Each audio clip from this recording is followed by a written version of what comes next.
340-437. We're live also on Facebook and on YouTube. So you can interact with us on all our social media handles at Joy997. I just wanna get dressed and go out, yeah. I wanna get dressed, I wanna go out. Ably supported here by Daniela Iduasari, Dennis, and Setsewo. My guests are seated. My fire guests. I just wanna get dressed and go out, yeah. Mrs. Can you tell me where the step is? Keep on stepping. What am I trying to do this morning? Everybody calls her Mama Kathy. Mrs. Catherine Oriodio Kit. I always try to run away from this name. You have done well. Mama, mention it properly. Let me hear so You that it did it sticks. Okay, but I still want to hear it from you. Oriodio Kit. Oriodio Kit. And then I have lawyer Kwekuyamwa Pencil. That's not too difficult to say. You're welcome. Good morning. Draw closer to the microphone. Thank you very much. Please put your firm out there for us again. It's Pencil and Co. All right. Practitioners, consultants, and notaries public. Please say that again and closer to the microphone, because I can't even hear you properly in my headphones. Legal consultants, It's better now. private practitioners. All right. Notaries public. That's about it. All right. So last week we looked at, 3 stories really. This one about, the first one about a wife who wrote to us and says that the husband likes to have anal sex with her. She's consented to it a couple of times, but things is killing her and she had to pack out of her home. Because of that, the man resorted to, raping her. And because she couldn't take it anymore, she had to pack out and run out of the house. People stepping. There was this other one about this lady who said she was late she was in a meeting. She came back home a bit late and her husband suspected that she was not from a meeting. I just wanna get dressed and go out, yeah. The husband, sadly called her names and she didn't like that, and she also tried to let him know that you can't call me names because I am actually from a meeting. I know what you're thinking. She admitted that she raised her voice at her husband, and that day, as she described it, the beast in her husband came out. He beat her up and brutally raped her, and she had to run out of the house to her mother and is thinking about reporting the man to her husband to the police. But her mother says you can't do that. Your husband did that out of love and jealousy. You will have to go back and, make your home. And she's thinking, won't he do it again? She's also thinking, okay, can I still go back and call him husband after I have gone to report him to the police and he's probably dealt with? I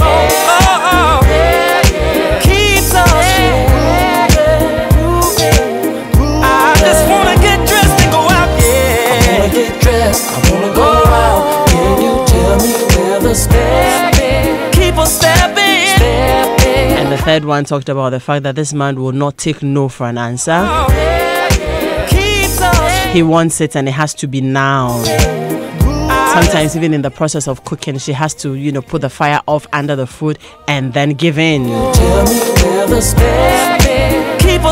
He does not understand why she will ever say she is tired because she works for herself. She says it's gone on for so long, to the point where the sound of, sex, just puts fear in her and annoys her. She thinks it's punishment and not love. She says he practically rapes me in the and in the process he will tell you I love you, and he won't heed to any discussion around it. She says she's just unhappy. These are just a few. After the conversation last week, I had a lot more coming through. Home affairs at myjoyonline.com. And it's sad what people are enduring in their homes. But this morning, here's what I want us to start talking about. How does it happen? Because I'm saying that by the time you're consenting to marriage, you know that you have to do this. It's an indispensable part of being married. Marriage is not just about, calling somebody husband and walking hand in hand and smiling. No, you have a responsibility in the bedroom. And it is an indispensable, it is a non-negotiable part of the marriage, if you ask me, and you would have discussed all of these before going into the marriage. And like I said, if you're Christians, you know that, except for the fact that the two of you have agreed, and that's what the Bible tells us, have agreed that you're going off, intimacy for a while, just so you can, commune with God. You will have to give in, probably you can have conversations around why it can't be done today, but then let's do it tomorrow or the day after. But you can't just block it out and say, I don't want to do it. Like we had a caller last week who said that, for 3 years, his wife is saying that if there was a pill she could take to get pregnant, then she'd rather take the pill than consent to, any form of intimacy with him. I don't see how this happens in marriage. So I am asking, how does it happen? Or how do we get to the point where a husband will have to practically force sex on, his wife? Or what happens for a woman to get to the point where she is not giving in to the extent that the husband will have to, or she will have to push her husband to rape her. I want to understand the dynamics. Lawyer Pencil, thankfully you are, a counselor, a reverend minister as well, Mama Kathy, family life consultant and all. I want to understand, in your line of duty, what are some of the reasons these things happen? So that if we're listening, wherever we are, we know that, okay, these are the causes, and then we begin to work on the causes so we don't push our homes to these limits. Mama, yes, I think. Okay, good morning, listeners. So wonderful to come your way this morning again. The issues that came up last week simply brings to bear a few things. I want to say there are certain things that are lacking. Number one, when a man forcefully rapes the wife or assumes it's love that makes him go the extra mile of humiliatingly, if there's any English like that, using the wife, or a woman denying her husband sex for whatever reason, there may be lack of communication. People don't really know the extent to which communication can solve a lot of problems, and most people don't even understand the dynamics of communicating in their relationships. And so if you're married and there's no mutual respect that brings the two of you to sitting down and then talking, sharing your feelings, sharing your fears, sharing your aspirations, telling things the way they are, but in a respectful manner, in order to arrive at a conclusive end that will make the marriage better, there are bound to be problems. Okay. That could have been before even the marriage and still in the marriage. Because one, if I sense that I'm not pleased by the way my husband comes across, or my husband senses he's not pleased by the way I respond to him, it is not to talk me in or forcefully push me into what he wants, or me manipulating him into what I think is convenient for me. That is not what is going to resolve it. Its ability to find a time and a space and then sit down together, draw the ground rules, set the necessary boundaries, and then bring him in, or he brings me in, to letting me know or letting him know the import, the effect that our lack of communicating our feelings and our desires and all of those things that actually affect our bedroom is going to have. Number two, there are people who are dysfunctional. Dysfunctional in the sense that they may have come from a place where quite a number of things were not really taught or addressed, or they were not exposed to certain dynamics of life from their upbringing. And so the only way they can get their way is to run over you, whether it be bedroom matters or whatever other matters. And so when people want to marry, the premarital counseling is not just to excite, it is to awaken certain sensitivities that will give credence to addressing what needs to be addressed. But when that is not done properly, it's going to result in some of these things that we are hearing. Another thing we have to also know, like a particular example is the man who the wife sarcastically said that if there were a pill to drink to get pregnant, she would have adopted that. Yeah. You discover that in that marriage, there is imbalance. And then the man has, I think the man said he had moved to the boys' quarter. Yeah. I think that's the man Yes. that said so. He's moved out And of it the has bedroom. lasted for 3 years. It wasn't meant to be so. So what am I saying? Conclusively, probably as we progress, we'll say more, is the fact that, you see, you cannot take the fish out of the water and expect the fish to survive, or can you? Can the fish survive out of water? No. No. All of what the solutions we are trying to proffer to these situations, whether it be anal, whether it be rape, whether it be refusal to give in, is the fact that humanity has pulled itself from God. And at the end of the day, we are seeking adventure that is going to satisfy us outside of God. And so you will come up with all manner of things that people want to adopt as solutions or want to adopt as a lifestyle. And at the end of the day, it's going to still hurt. And marriage was not supposed to be a place that people, are cowed in and they cannot express themselves, they cannot satisfy themselves because, like you say, sex is an integral part of marriage. But the best way to enjoy sex is, God, you are the one who created this sex. What is the best way that you want us to adopt? What is the best method that we need to adopt in order to enhance our bedroom lives? And when people reject God, you have no option than to fall into certain things and certain traps that at the end of the day, you may selfishly, I'm sorry to say, satisfy yourself. But at the end of the day, you deal a lot of pain. Thank you, I remember this. Some people also run away from sex. Most people are having problems because of the counseling I do. You hear that most women say men don't know how to get them into the mood. There is this horridly method of jumping on the women. And so most women literally hate the thought of the word sex, because a man's body is not the same as a woman's body. But when a man assumes he knows how it works and doesn't read literature, doesn't read most of the things that he needs to read to learn how to get a woman's body, because a man is gas, you just ignite, it comes on.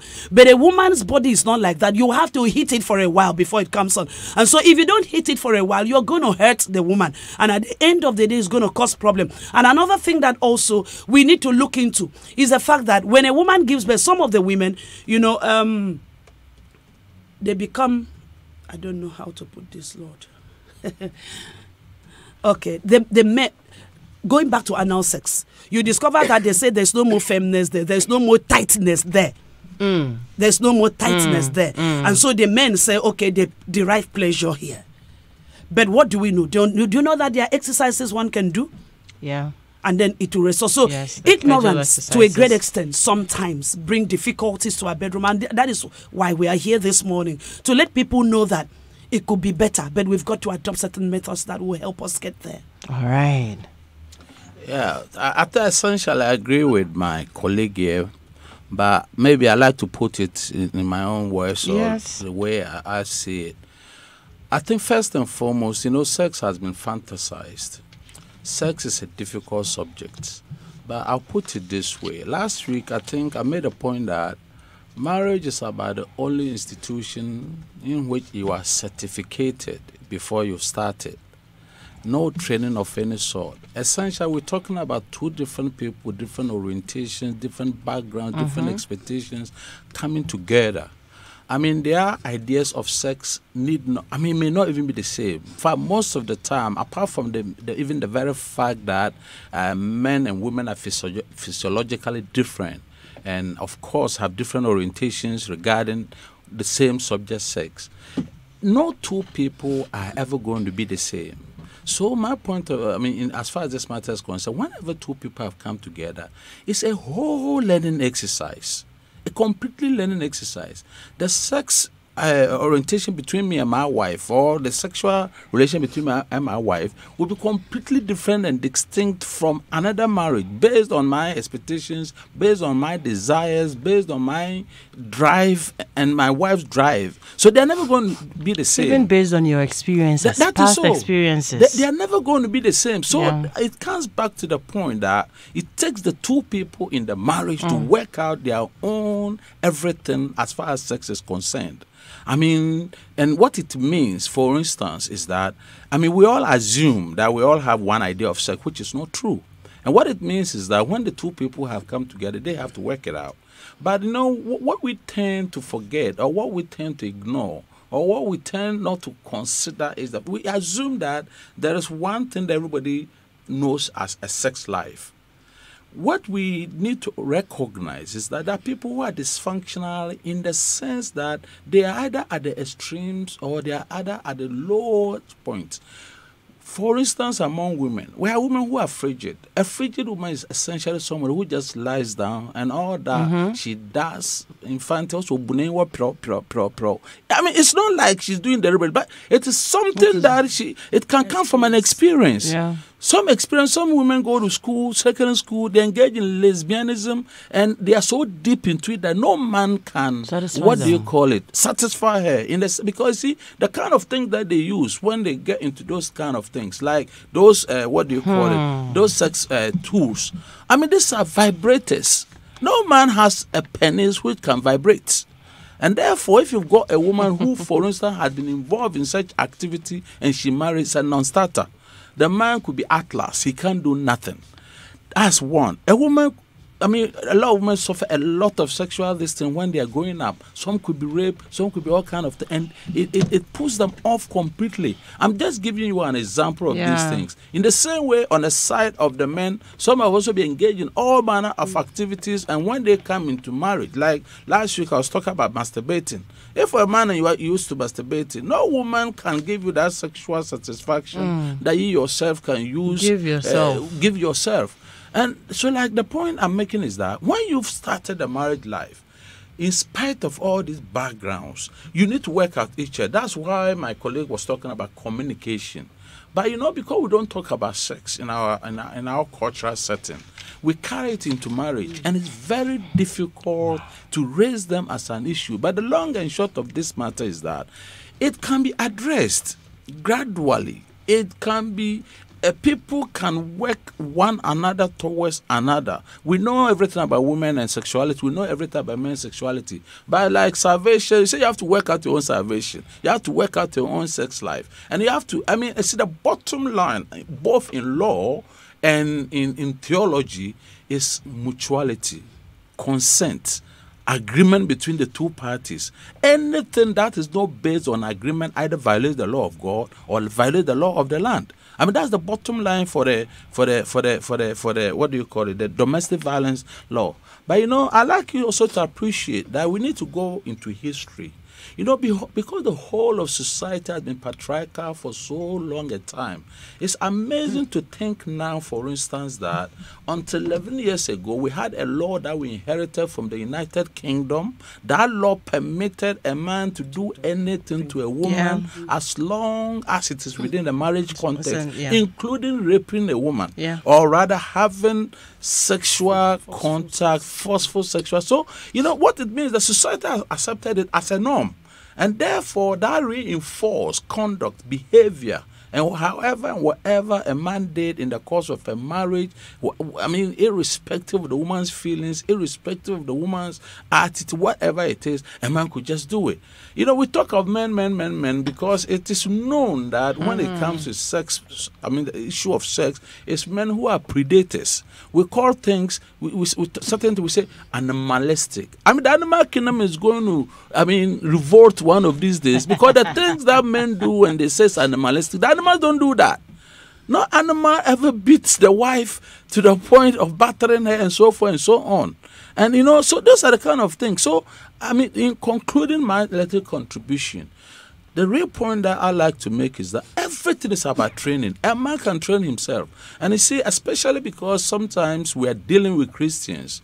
You see, the Christians have a higher moral code. I mean, I can understand a Christian who can say, I can do all things in Christ who strengthens me. And that same Christian cannot control his sexual desire and thinks that anytime that he want to have sex, he should have it irrespective of the woman's attitude, irrespective of the woman's condition. There are men who want to have sex with women who have had children less than 1 week. I mean, come on, even animals don't do that kind of thing. You know, it's, I don't know, sometimes the kind of things that happen. But, you know, anybody who does that is worse than an animal. And what he requires, a reorientation, a retraining. And for some of them who cannot subject themselves willingly, voluntarily, to retraining themselves, they belong to institutions which we call the prison. And they need to be taken out of the human society. But that is just the status. So I'll give you an opportunity as we go on. I believe other issues will be coming up. But this is my mind. But if I have the opportunity, one opportunity to advise men, what I tell men when it comes to sex within marriage, please, my concentration within marriage. And I need to clarify, because I didn't come here just as a lawyer. I also came as a pastor. My emphasis of sex within marriage. And I need to make my view clear that any sexual relationship outside of marriage is unacceptable. In the Bible or in Christian theology, we call it a sin. Though in the world, they will accept it. So I want to draw a distinction between offenses or crimes and sin.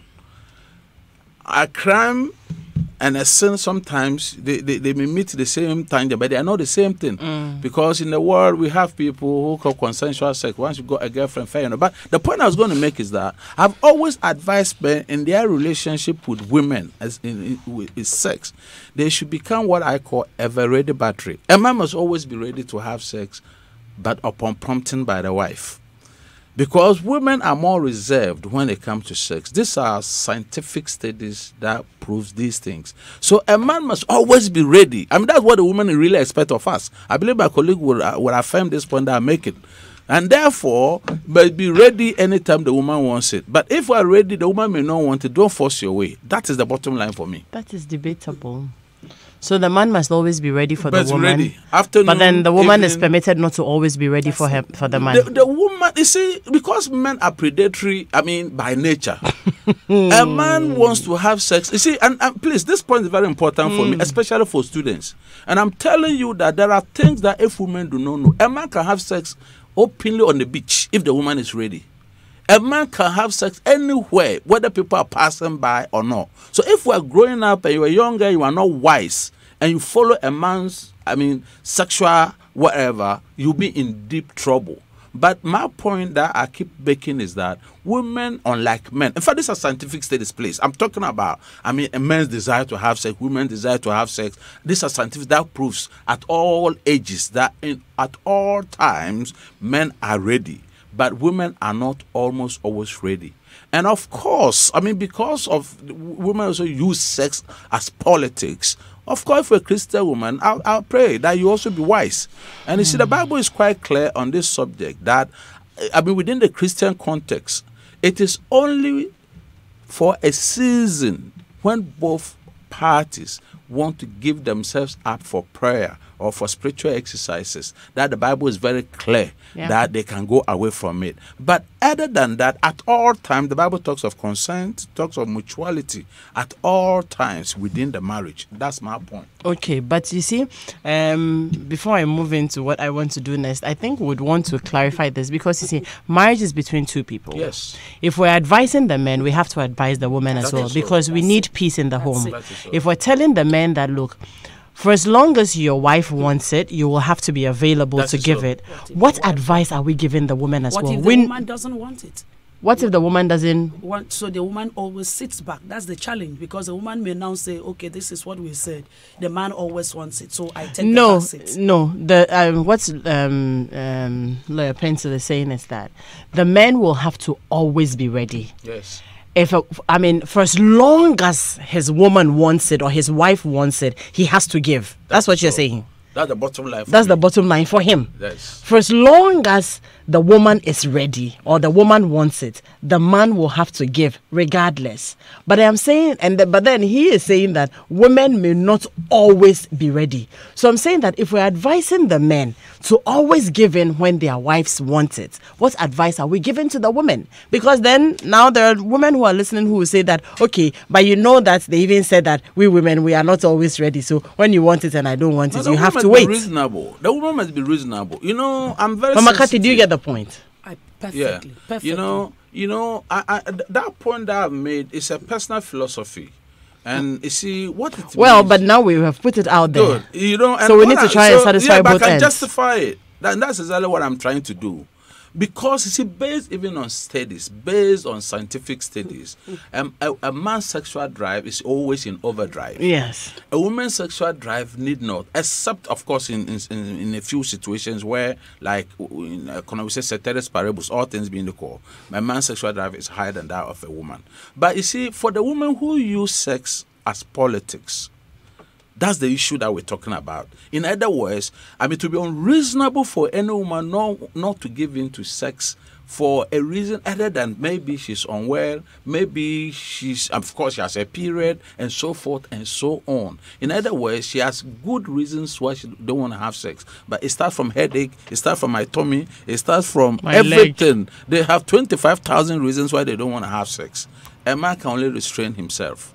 Because for me, I cannot see even the joy in having forceful sex. I can't see it. And for me, and speaking for myself, possibly a lot of other people, there's no better sex than a sex that is initiated by a woman. And that is why I would say that for those who use sex for politics, they must stop. It's as simple as that. They must also be reasonable. There may be times that possibly they are not even in the mood, but for the sake of love, for the sake of the sometimes giving of the marriage, even I'm sorry, women, some of them fake orgasm and so forth and so on. I'm not encouraging faking orgasm, but they must be very plain with their husbands and when they have issues. But because of the kind of society that we have, most of these issues cannot really come to the fore.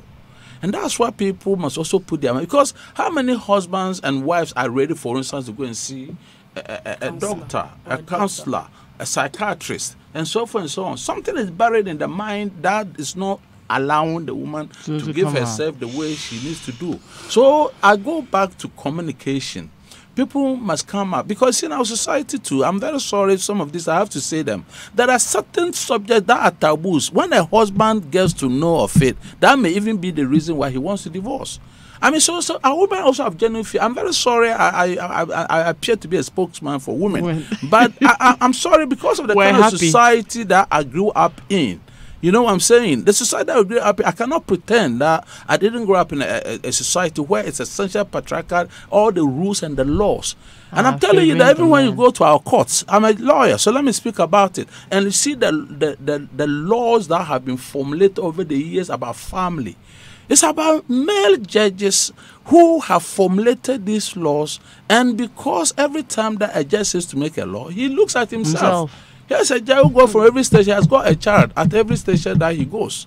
And that he's faced with a matter that's before him. He has to find a way. This is what I see. There's American philosophy that they call realism, school of realism. That is to say that laws are made based on people's experiences and backgrounds and how they grew up and stuff like that. So they formulate laws to meet their own expectations. It is only very recently that a lot of the laws are changing. For instance, if you take the interstate succession law, you take all the laws that relates to the family. They were all, I mean, come on. For instance, there was a law that says that a woman, for instance, lives in her husband's house after the husband is subject to good behavior. I mean, come to think of it. You know, these are the kind of things that we have inherited as a society. Look at the look on Mama Kadi's face. You know, and that was the law of our land until the interstate succession law came in. And when did that just recently in living memory? And we come to think of it that we have lived for it for so, you know, so the kind of things that we want to change. Even though this, what do you call it, domestic violence law that came in, nobody has so far been prosecuted under it. It is still good law as far as I'm concerned. And every time that I want to make a move and my wife is not in the mood, I remember there is a law. and that alone is enough to put me off, and so forth and so on. And the earlier that people begin to know that these laws that have been there have not been made for the fun of it. Women rose up in this country, we made a mockery of what they were doing, but the law has come into being. And what it means is that if it is going to take the next 50 years for women to be bold enough to lodge complaints and stuff like that, everybody will know that that law was not made for nothing. All right. Wow. Mama. Yeah, he has said quite a lot, but the truth of the matter is that I think we are now really we are going more into the dysfunctional or the imbalance of sex in families and homes. But we started off marital rape. Yeah. Well, we were actually trying to find out why men end up raping their wives and why women end up making their men push or force them into sex.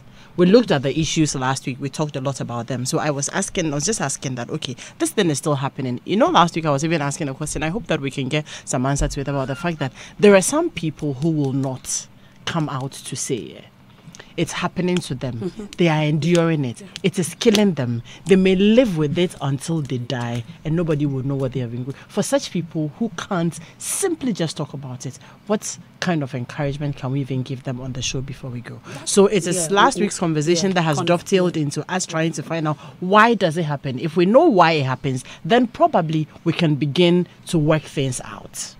I think quite a lot has been said. For me as a person, I'm speaking for the married people. You see, we've got to understand something.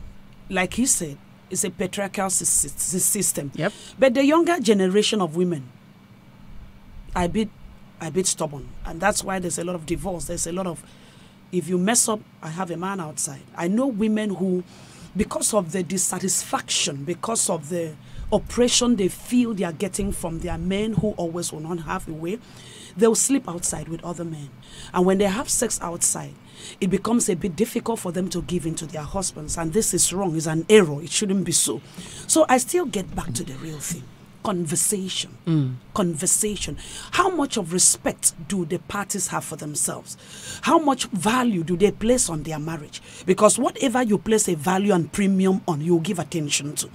Yes, we may not have had it right from the beginning, but are we open to more options? Can we seek counsel? Can we seek help? What are the reasons? How much of this marriage, what value does this marriage give to us? I think when we get to that place, we'll now be open to most of the opportunities that are available to make sexual intimacy better in our homes. And then you've also got to understand that when a woman is put off, I go back to that point, whether patriarchal society or not.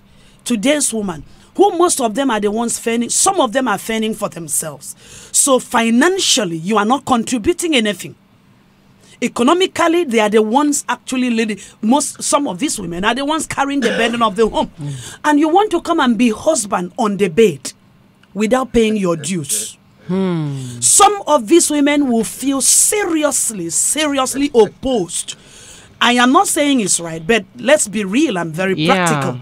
So I pick the bills, I take care of the home, but you want to be man on the bed. And you don't want to be humble about it. And you don't want to be humble about it.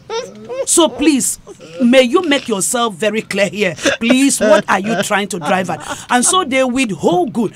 We've got to come to the place where our men... That is reality, eh? Oh, please. It's too real. Because there are so many women carrying so much burden. Oh, my God. And then you're looking for sex. This is because the dynamics, like I said, I keep stressing it.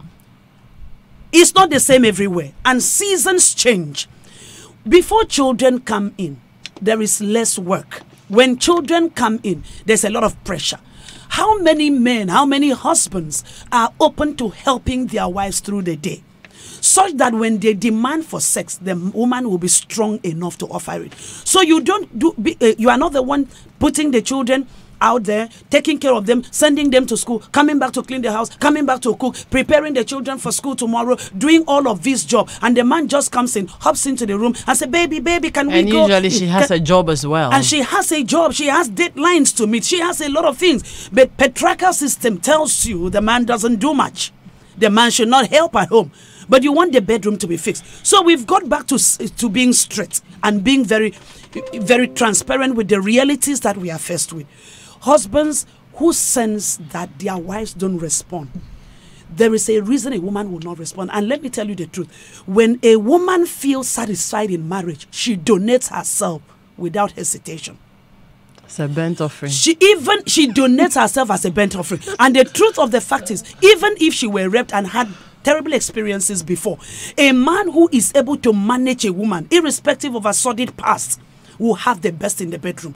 But when you ignore, because a woman is emotionally driven, feelings oriented, he wants you to speak her, to talk her into feeling a part of you. He wants you to flirt throughout the day. He wants you to send text messages. Baby, I love you, I'm missing you. Baby, I'm there for you.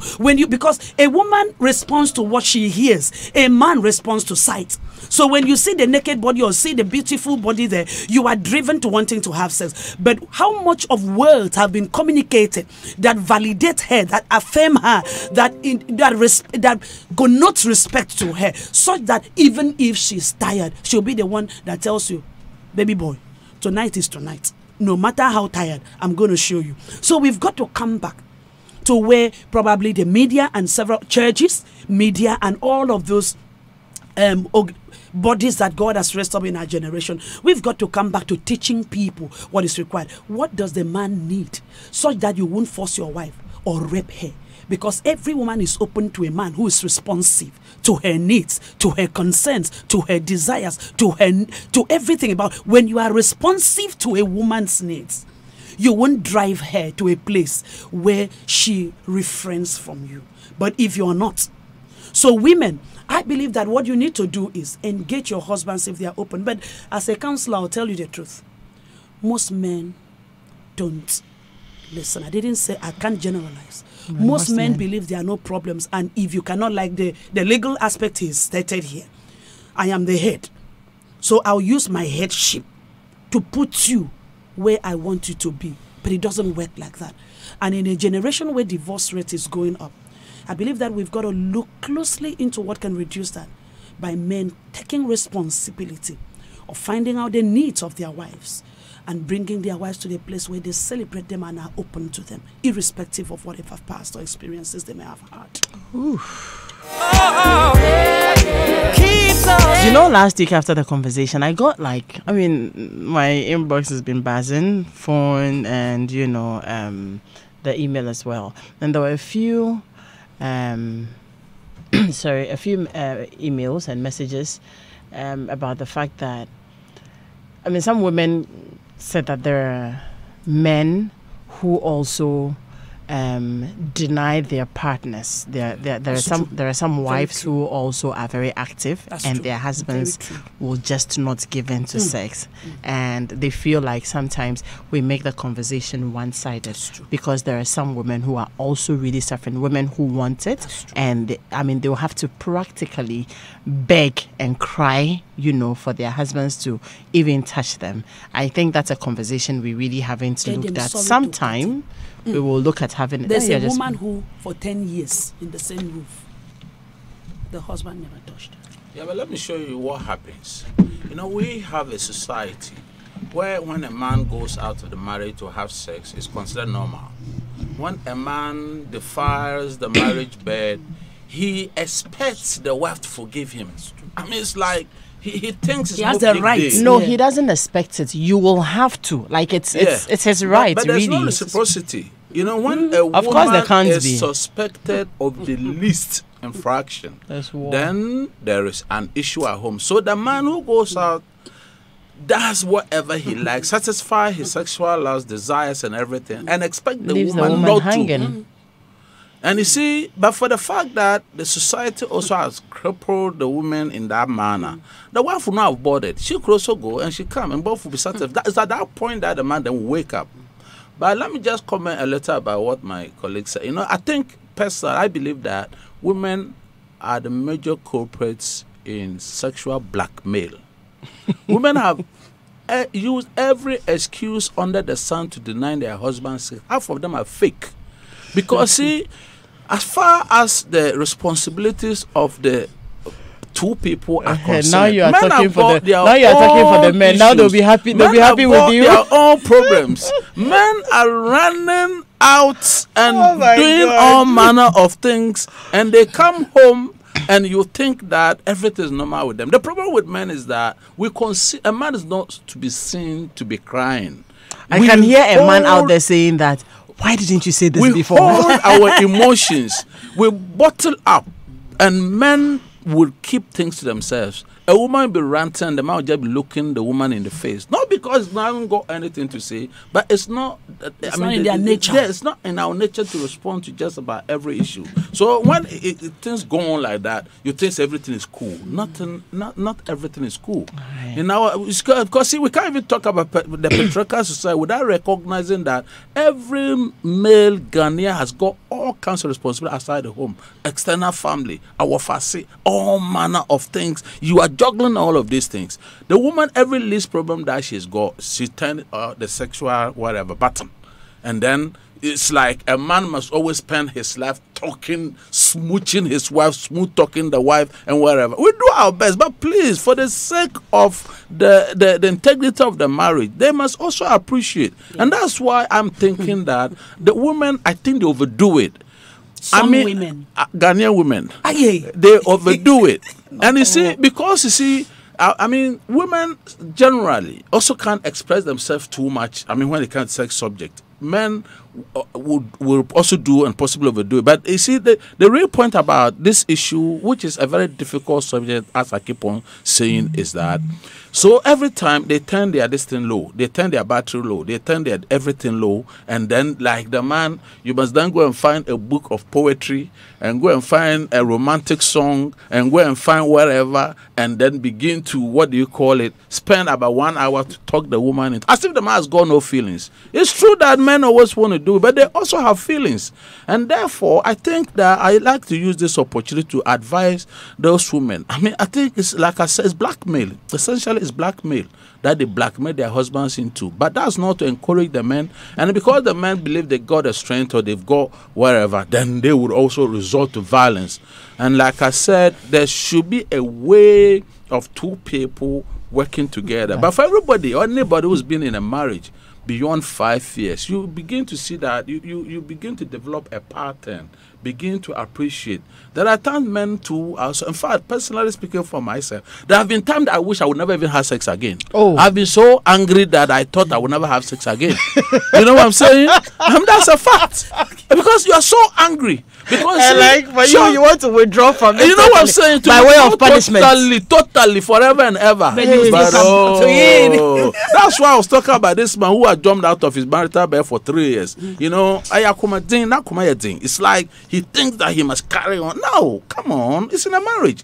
Every day you spend quarreling is a waste of your time, because you have been given so much to spend in a marriage life. And that's the way I interpret these things. So you can't be so angry with your wife that you can continue sleeping out and doing all that. Come back home, try and talk a way out, and then find a way of coming back together. I will not deny myself. I won't ask any man to deny himself, and you have to work it out. You'll be doing yourself if you do that. Oh, you do. Let me share with us some of the messages we're receiving. This one says, please tell your guests they are great, especially Lawyer Pencil.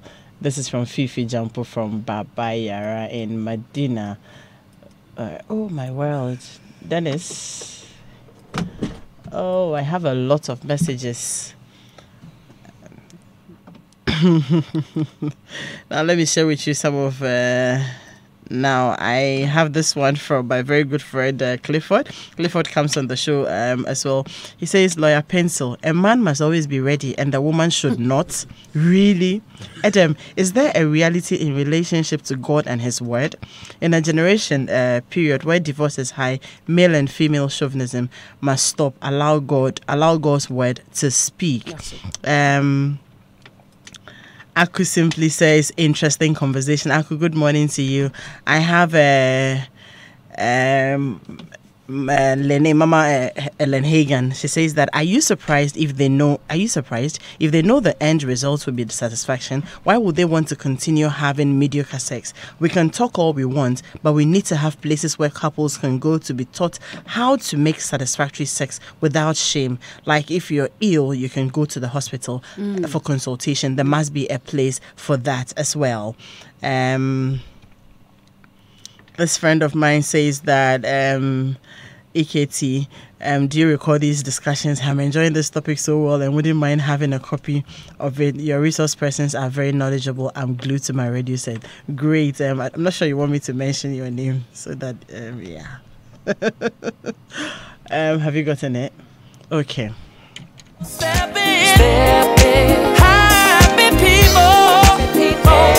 A lot of insights have been shared on the show this morning, but then I'm activating the phone lines as well now. 0302216541. Whilst Dennis gets your WhatsApp messages for me. Indomie instant noodles, very good for you, and it really does taste great. Indomie instant noodle is a complete, wholesome and delicious meal. It is full of essential nutrients and is rich in calcium, proteins, carbohydrates and vitamins, so you can have it anytime, anywhere. Also, you can add your own personal touch to your favorite Indomie meal by adding your choice of ingredients like vegetables, eggs, fish, chicken, meat, and prepare Indomie the way you love it. So go love it your way. For tasty Indomie recipes and other details, check out our Indomie page on Facebook and Instagram. Indomie, tastes great. And if you're looking to cooking, making those delicious meals that you will need oil, then go for Frital vegetable cooking oil.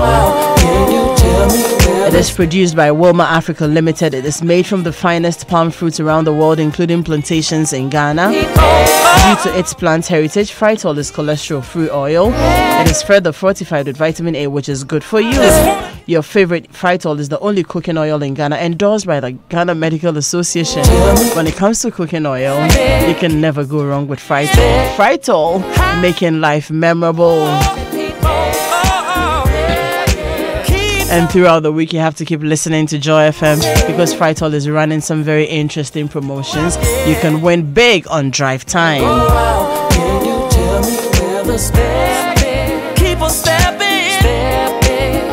And Carnival. This is an announcement from the Ministry of Tourism. The Accra Carnival is here again.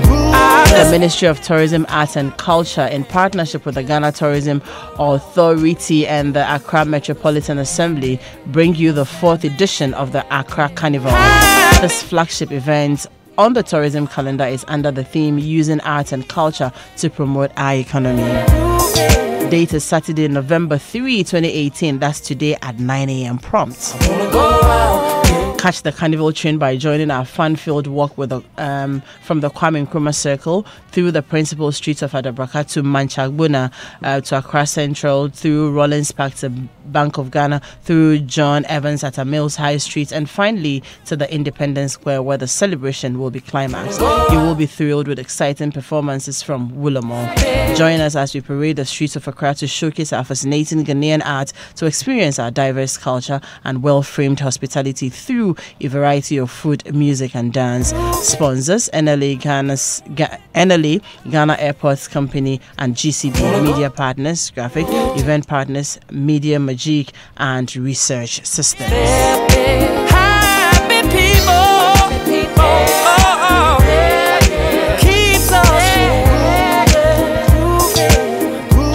All right, I have Charles on the line. Hello, Charles. Good morning to you. Good morning, Adam. Yes, Charles. Please, how are you and your people out there? We are doing well, thank you. Thank you. I'm making this input to at least agree with your panel. I believe they are giving us a very deep, practical things in marriage, in line with sex. I have experienced divorce, but I realize that whatever they are talking out there culminated in me going through divorce. With the lawyer saying that there is nothing like a woman initiating sex, I tell you the truth, it's like you being in paradise. He's right on point, eh? I'm telling you, madam. You know, personally, when I was with my wife, there was nothing like your wife holding your manhood and placing it in her. Okay, TMI. My children will tell you too much information. you understand? But unfortunately, my wife wouldn't want to go by that. You know, the other thing is a woman using the sex as a weapon. You know, and the same person wouldn't cover herself wholly at night. Expose some vital statistics, and you try going close, and you know they have a way using their shoulder to kick you. Hey. You know, so please, I think listeners should really listen to these wonderful counselors.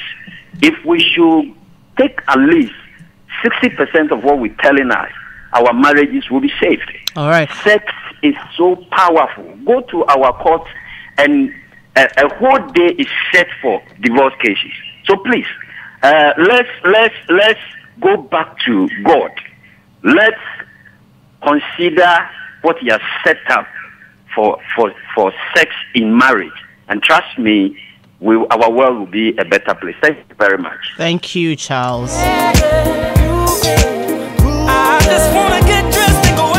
Okay, so Mama earlier was asking that for people who won't be able to, I mean, after Kofi we'll talk about that. Hello, Kofi. Good morning. Hello. Good morning. Yes, Kofi, you're on air.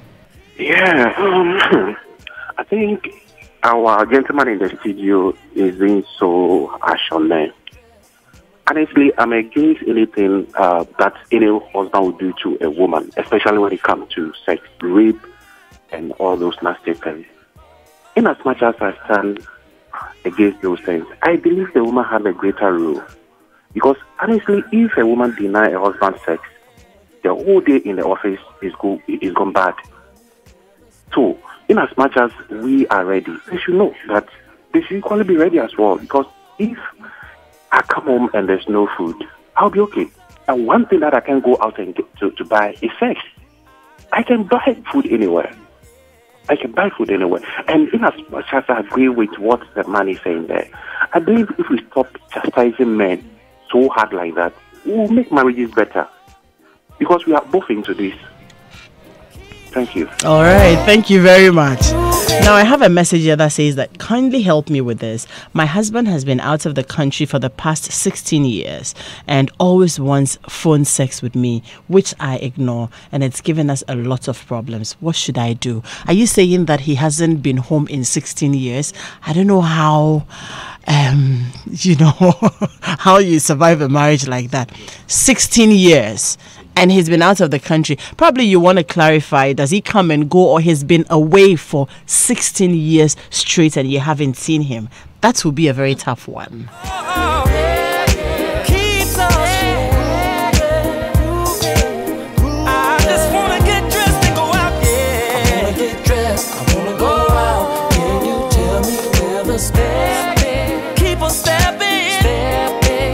All right, this one says that my wife persistently denies me sex and I don't understand. She tells me that the connection is not there. What should I do? That's from Fred.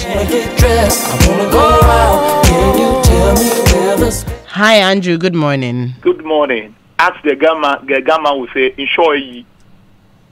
The connection is not there. That means insure ye. Well, you dealt deep into the conversation today, and I hope today will be the last. But let us advise the women. They should call. They should call for the sex often. When they call, no man will rape them. Their husband will not rape them.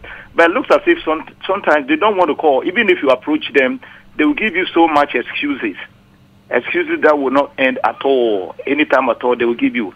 Not that we are being so harsh on them, but they should try as much as possible to call in anytime.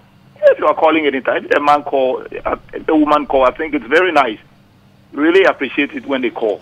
So they should do that for us. All right. Thank you very much, Andrew. Anthony says, Mark Cosby Anthony, he says, sex is at its best when the two involved mutually agree to either a planned or a quickie surprise. It is like having a conversation. If one party is not interested, you end up hurting them. It is unfortunate to say that some men really do not care. All they want is it has to happen and it has to be now. You love the characteristics of the other person enough. One wouldn't force themselves on them.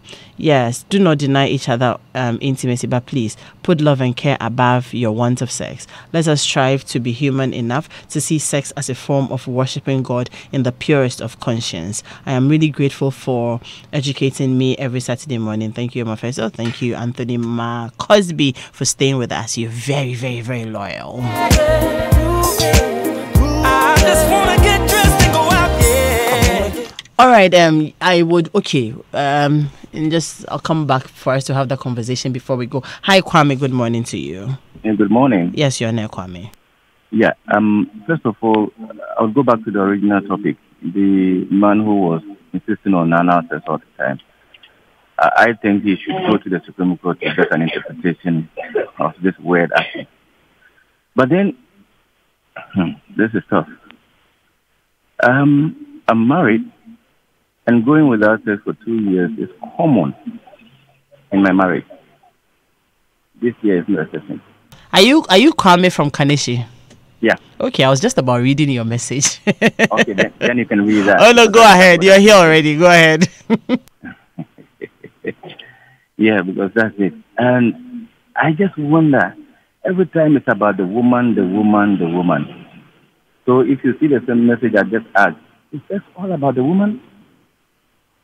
Is it something that just must satisfy the woman and the man has no place in it? I just don't get it. We are not quarreling.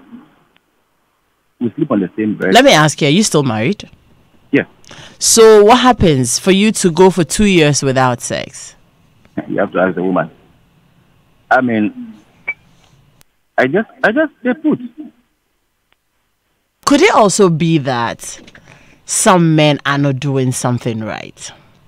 It could be, for example, digging in my situation, the reason is that there's not much communication. But how much communication should it have? A lot of it. You should communicate all your life. Yes. So definitely we are communicating, because otherwise we can't even cohabit. And I just don't get it. And all the time you have to do a lot just to bring the person up. You understand? Yeah. As I speak, she's listening. She's listening. Oh, wow. You two must have a very good relationship, because it's right there. You are saying all of this. Nice. Yes. She asked me to listen to the program. Okay. I was going to do something else. She says, no, sit down and listen to the program. And I said, yes. Normally, I would ask her to do that, but she doesn't. But today, she asked me to listen to it. And I'm listening. So, I just don't know. The whole of this year is 0. Does she realize you're unhappy about it? She knows. And what is she? I mean, what has she said? She's not bothered. As far as I'm concerned, that's how I interpret it. Will she want to speak to us? I don't know. I don't think so. She wouldn't want to speak. Yeah. But I mean, do you think that some counseling would help? Will she agree to be talked to? Or you're okay with the situation? You're living with it like that and you're fine? No, I think she's amenable to counseling. She would listen to counseling, yes. But we've been through that. As to practicing. Don't give up. We can try it again. Leave your number with Daniela.